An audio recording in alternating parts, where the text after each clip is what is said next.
Welcome to my channel. ऐसा क्या हुआ है कि तुम से मेरा मजाक भी बर्दाश्त नहीं हुआ। वो बचपन से इसके साथ था, इसका हर अदा पहचानता था। कुछ तो ऐसा था जो इसे डिस्टर्ब कर रहा था। मैं जैसी हूँ वैसे ही मुझे कबूल क्यों नहीं किया जा सकता।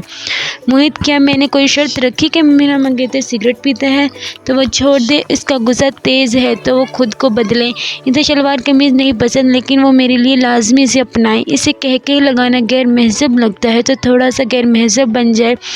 वो दही नहीं खाता तो अब से खाने की आदत अपनाए। इससे मूवीज़ देखना पसंद नहीं है तो अब देखने की मशक करे। नहीं ना, तो फिर मुझे ये इतने एतराज़ात क्यों? मुझे क्यों मेरी शनाख्त समेत कबूल नहीं किया जा रहा? मुझ पर क्यों इतनी तब्दीलियों की पाबंदियाँ आयद कर दी गई हैं कि मैं ये छोड़ दूँ और ये अपना लूँ?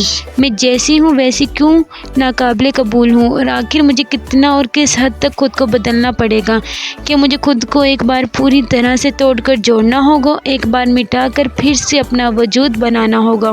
क्यों भला? इसलिए कि मैं एक लड़की हूँ और वो लड़का है। तो मैं शादी नहीं करना चाहती तो मना कर दो, कोई ज़बरदस्ती तो नहीं है। लड़कियों के लिए ज़बरदस्ती और तरह की होती है। मोहित, मामा कहती हैं कि मुइज़ भाई बुरा मानेंगे। अदनान के बड़े भाई कामरान और मुइज़ भाई कोलीग्स हैं।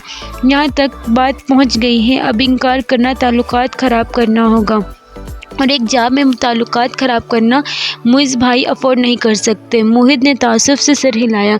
किसी दूसरे से ताल्लुक़ ख़राब ना हो और बेशक तुम्हारी ज़िंदगी ख़राब हो जाए। उसे मुइज़ भाई पर नए सिरे से गुस्सा आने लगा। मेरी ज़िंदगी ख़राब करने में बस मुइज़ भाई का हाथ तो नहीं है, और भी कई हाथ हैं। उसने कुछ इस अंदाज से कहा कि मोहित उसे देखता रह गया। वो इसके हवाला समझ रहा था क्योंकि इस पर अपनी राय महफूज ही रखना चाहता था। अश्वा ने बात, लहजा और रुख सभी बदल लिए। अब मम्मा कहती हैं कि मैं तुम्हारे साथ यहाँ आई हूँ। इस बात का पता मेरी होने वाली ससुराल में ना चले, मतलब कि आगे चलकर उन्हें हमारी दोस्ती पर भी एतराज़ होगा तो मेरी ज़िंदगी में फिर क्या रहा? इंसान शादी खुशी हासिल करने के लिए करता है, ना कि पहले से हासिल खुशियों को भी खोने के लिए।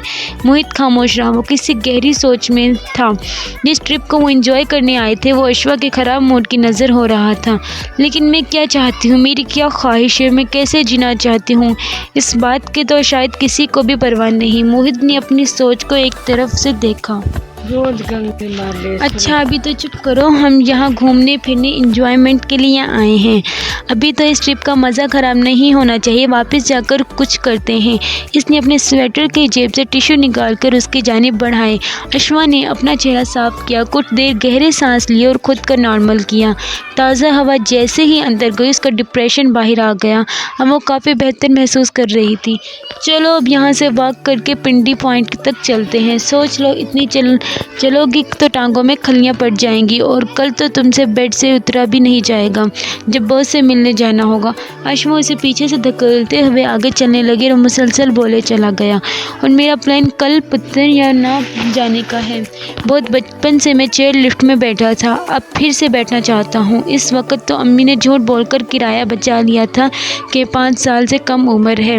अब तो पूरा किराया देना पड़ेगा मुझे, और मैं तो यूँ भी आजकल बेरोज़गार हूँ। ऐसा करना, मेरा किराया तुम ही दे देना। अब क्या अच्छा लगे कि बेरोज़गार बेचारा किराया भरे जबकि इसकी लाखों कमाने वाली दोस्त इसके साथ हो। वो बोलता जा रहा था और उड़ते बादल उनके इर्द गिर्द से गुजरते चले जा रहे थे।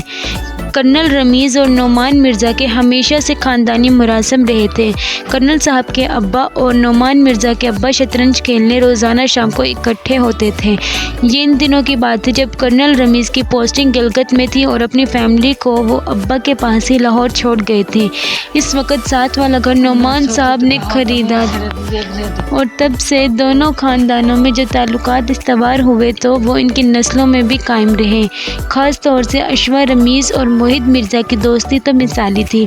जब बचपन में अश्वा खाना नहीं खाती तो मम्मा उसे आंटी बतूल के पास ले जाती। भाभी, आप इसे मोहित के साथ खाने की मेज़ पर बिठा देना, शायद ये उसी के साथ मिलकर चंद वाले खा ले। और बतूल आंटी से मोहब्बत से गले लगाकर मोहित के साथ खाना खाने बिठा देती। मोहित के साथ बैठने की देर होती कि अश्वा पेट भर कर खाना खा लेती। यही हाल मोहित का भी था। जब वो घर पर कुछ खा कर ना देता तब बतूल आंटी उसे अश्वा के घर भेज देती। यूँ दोनों मिलकर खाना खा लेते। यूँ दिन भर इनका एक दूसरे